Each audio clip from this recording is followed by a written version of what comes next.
రైట్గా IPL టికెట్లకి సంబంధించిన breaking news చూస్తున్నాం. IPL టికెట్ల దందాలోకి సైబర్ నేరగాళ్లు ఎంట్రీ ఇచ్చారు. సోషల్ మీడియాలో ఫేక్ డిస్ట్రిక్ట్ యాప్ ను క్రియేట్ చేసి టికెట్లను అమ్మేస్తున్నారు. ఐపీఎల్ బ్లాక్ టికెట్ల దందాపై ఫ్యాన్స్ తీవ్ర ఆగ్రహం వ్యక్తం చేస్తున్నారు. ఇక డిస్ట్రిక్ట్ యాప్ లో బుకింగ్లపై అనుమానాలు వ్యక్తమవుతున్నాయి. నిమిషాల్లో 39,000 టికెట్లు మాయం కావడంతో పోలీసులు రంగంలోకి దిగారు. బ్లాక్ లో టికెట్లు విక్రయిస్తే చర్యలు తప్పవని హెచ్చరించారు.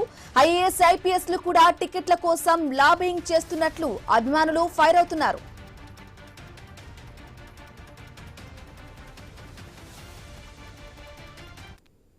రైట్ గా సైబర్ నేరగాళ్లు ఫేక్ డిస్ట్రిక్ట్ యాప్ ను కూడా క్రియేట్ చేసి సైబర్ నేరగాళ్లు టికెట్ల దందాలో కూడా ఎంట్రీ అయ్యారు ఐపీఎల్ లో. ఇదే విషయానికి సంబంధించి పూర్తి అప్డేట్ మా ప్రతినిధి రత్నకుమార్ ఫోన్ ద్వారా అందిస్తారు.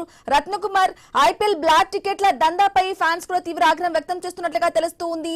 ఒక యాప్ నే క్రియేట్ చేసినట్లుగా కూడా తెలుస్తోంది. సైబర్ నేరగాళ్లు అప్డేట్స్ ఏంటి? రమణి, ఈ సీజన్ లో ఐపీఎల్ చివరి మ్యాచ్ హైదరాబాద్ లో జరగబోయేటువంటి చివరి మ్యాచ్ రేపు ఉప్పల్ స్టేడియంలో సాయంత్రం 6:30 అంటే 7 గంటలకు టాస్ పడిన తర్వాత 7:30 మ్యాచ్ అనేది మొదలు కాబోతుంది. ఇది హై వోల్టేజ్ మ్యాచ్. ఇప్పటికే టాప్ 2 స్థానంలో ఉన్నటువంటి రెండు జట్లు, ఎస్ఆర్హెచ్ కావచ్చు అలాగే ఆర్సీబీ, రెండు జట్లు కూడా ప్రస్తుతం ఈ సీజన్ లో టాప్ 2 స్థానంలో కనిపిస్తూ ఉన్నాయి. అయితే ఈ మ్యాచ్ కు సంబంధించి ఒకవైపున అభిమానులు ఈగర్ గా వెయిట్ చేస్తున్నటువంటి సమయంలో మరోవైపు సైబర్ కేటుగాళ్లు సైతం ఇదే మ్యాచ్ ను అదనంగా చేసుకొని దోచుకోవాలనేటువంటి ప్రయత్నాలను ముమ్మరం చేసినట్లు కూడా తెలుస్తోంది. మొత్తం దాదాపు 33,000 కెపాసిటీ ఉన్న ఉప్పల్ స్టేడియం కి సంబంధించి వాస్తవానికి ఆన్లైన్ లో ఈ టికెట్లను డిస్ట్రిక్ట్ అనేటువంటి ఆన్లైన్ యాప్ ద్వారా అఫీషియల్ పార్ట్నర్ గా ఉంది టికెట్లు సెల్లింగ్ సంబంధించి. అయితే అదే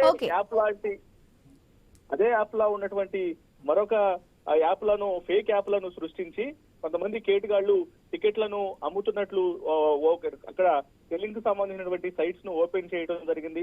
ఆన్లైన్ లో సేల్ కు ఉన్నాయంటూ కూడా ప్రకటనలు ఇస్తూ ఉన్నారు. కొంతమంది అమాయకులు తెలియక అక్కడ 5,000కు 10,000కు దాదాపు ₹1,00,000 పెట్టి కూడా టికెట్లు కొనేటువంటి ప్రయత్నం చేస్తూ ఉన్నారు. అయితే కొన్ని ఫేక్ వెబ్సైట్స్ అనేవి వస్తూ ఉన్నాయి. వాటి పట్ల అప్రమత్తంగా ఉండాలి. అఫీషియల్ పార్ట్నర్ గా ఉన్నటువంటి డిస్ట్రిక్ట్ యాప్ లో, ఒరిజినల్ యాప్ లో మాత్రమే టికెట్లు కొన్నవారికి మాత్రమే వస్తూ ఉంటాయనే విషయాన్ని కూడా తెలియజేసినప్పటికీ కొంతమంది ఈ రకంగా మోసపోతూ ఉన్నారు. దీనిపైన కొంత అప్రమత్తంగా ఉండాల్సినటువంటి అవసరం ఉందంటూ కూడా తెలియజేస్తున్నటువంటి పరిస్థితి.